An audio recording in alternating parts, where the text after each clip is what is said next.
Уважаемый президент Садыр Джапарович, я обращаюсь к вам лично. 7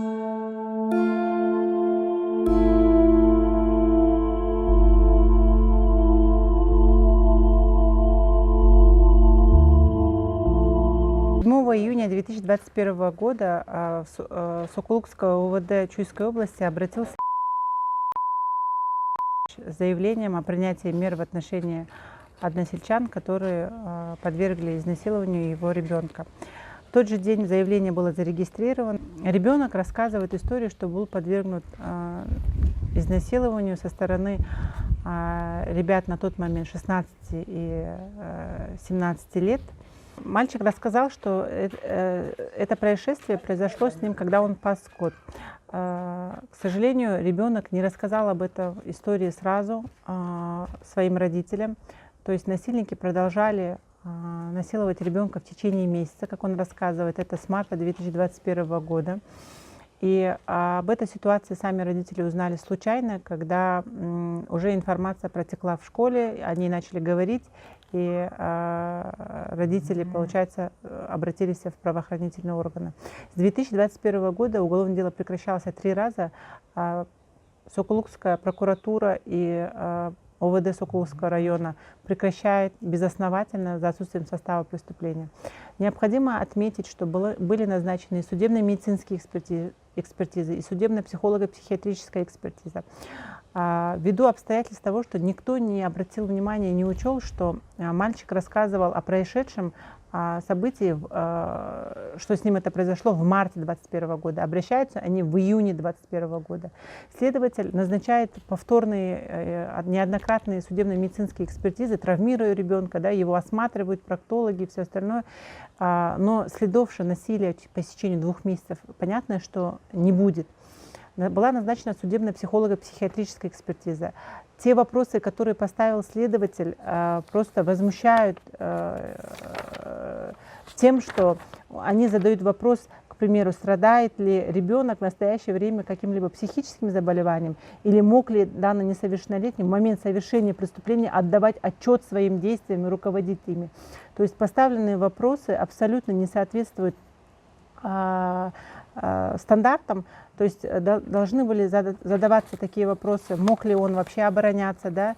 Мог ли он не отдавать отчет, он же не преступник, он потерпевшее лицо. Поэтому мы считаем, что на сегодняшний день сейчас последнее постановление о прекращении уголовного дела было вынесено 27 марта 2023 года Следственной службой УВД о прекращении на основании пункта 2 части 1 статьи 27 за отсутствием состава абсолютно незаконным, потому что следствие не провело тщательного, беспристрастного и быстрого расследования в данном случае.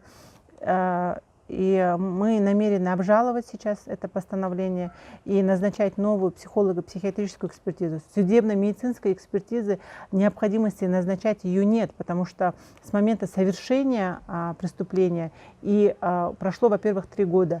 И те экспертизы, которые были назначены по истечению через 2 месяца после инцидента, они не могут дать объективных оценок. А само следствие ссылается на то, что нет никакого состава, потому что, извините, нет никакого заключения судебной медицинской экспертизы, что факт изнасилования был. Почему не ставится вопрос, есть ли у ребенка посттравматическая ситуация после произошедшего в психолого-психиатрической экспертизе следователями? То есть мы считаем, что это намеренно не были поставлены такие вопросы, предполагаем, да, что намеренно следователями не были поставлены точечные вопросы перед экспертами.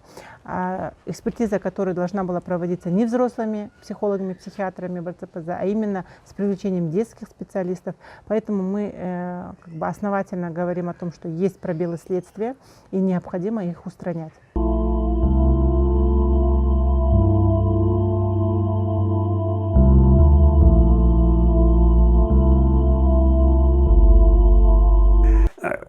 То, что произошло в моей семье, несчастье. Во-первых,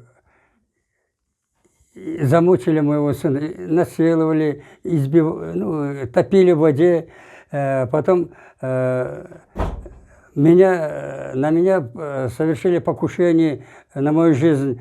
Потом, значит, у нас взломав ночью замок, дверной замок, и украли все папки с документами. И насчет земельного участка мошенническим путем у меня забрали земельный участок, но это через суд высудил, и до сих пор я не могу через госрегистр получить Красную книгу. Всюду у меня какие-то приключения, они везде тормозят меня. Я сколько обращался в прокуратуру, областную прокуратуру, Чуйской,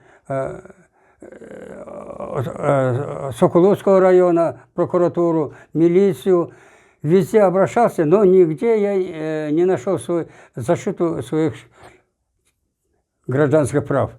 Везде меня ущемляет. Я не знаю просто, как мне быть дальше.